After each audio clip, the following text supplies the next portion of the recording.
Lorsqu'un virus ou une bactérie a réussi à franchir la première barrière de défense de l'organisme, qu'on appelle la réaction innée, une deuxième ligne se met en action.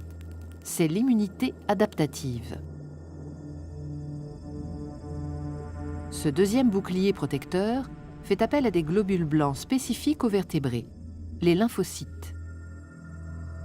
Les lymphocytes sont des cellules très spécialisées, capables de s'opposer à un antigène agresseur et un seul. Il y a en principe dans notre corps autant de types de lymphocytes que de types d'antigènes.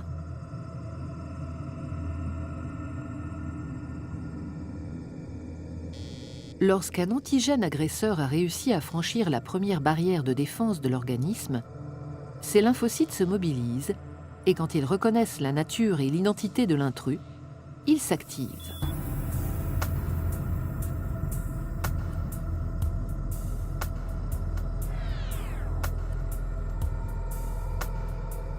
Dans le cas de la grippe, par exemple, le virus est dit endocellulaire, ce qui veut dire qu'il exerce son pouvoir infectieux en s'insérant au cœur même de la cellule.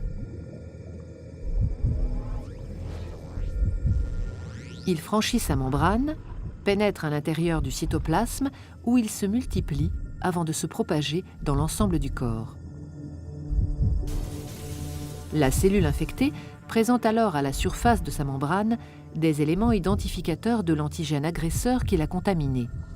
On les appelle peptides antigéniques. La cellule est à partir de ce moment-là considérée comme étrangère à l'organisme.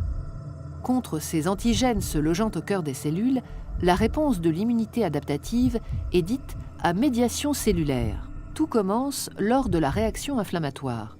À ce moment-là, certaines cellules immunitaires, les cellules présentatrices d'antigènes qui ont été les premières à entrer en contact avec l'antigène agresseur, captent son identité et la présentent à leur surface.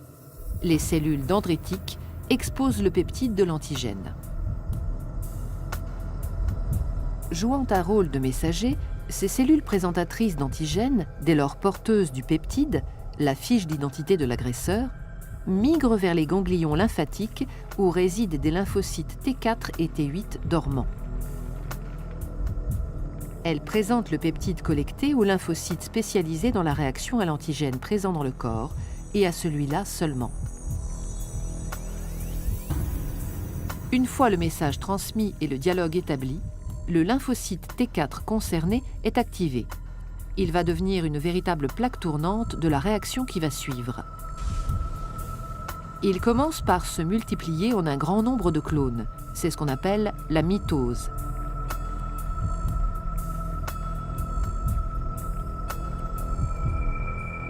Certains des clones deviennent des LT4 mémoires. D'autres, appelés alors LT helper ou LT auxiliaires, deviennent capables de synthétiser et de sécréter des médiateurs chimiques, des cytokines, nommées interleukines ou lymphokines, qui vont déclencher la réaction des autres lymphocytes.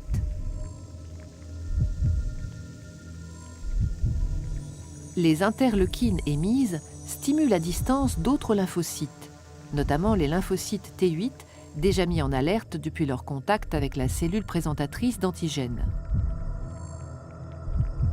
En réponse aux messages chimiques qu'ils reçoivent, les lymphocytes T8, dits immunocompétents, se multiplient à leur tour. Une partie, les LT8 mémoires, sont conservées. Les autres deviennent des cellules tueuses qu'on appelle lymphocytes T cytotoxiques. Patrouillant dans l'organisme, ils sont maintenant capables de reconnaître puis de détruire les cellules infectées.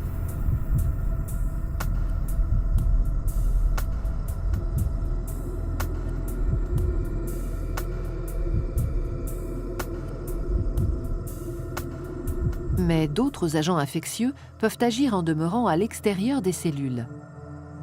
C'est le cas du tétanos et du choléra. Contre ces antigènes agresseurs nommés extracellulaires, la réponse adaptative est dite à médiation humorale. Et là, le scénario se déroule d'une toute autre manière. L'identification de l'antigène agresseur est opéré par une catégorie différente de lymphocytes, les lymphocytes B. Dès qu'ils ont identifié leur antigène, les lymphocytes B sont stimulés.